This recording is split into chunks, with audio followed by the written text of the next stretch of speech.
Stop the car!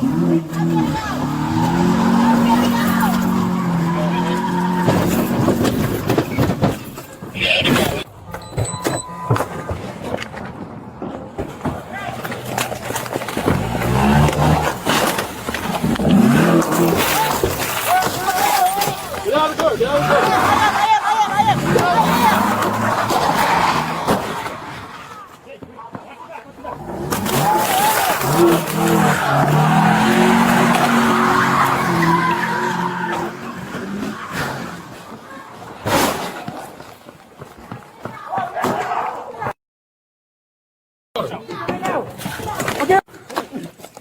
Let go, dude. Let go. Let go.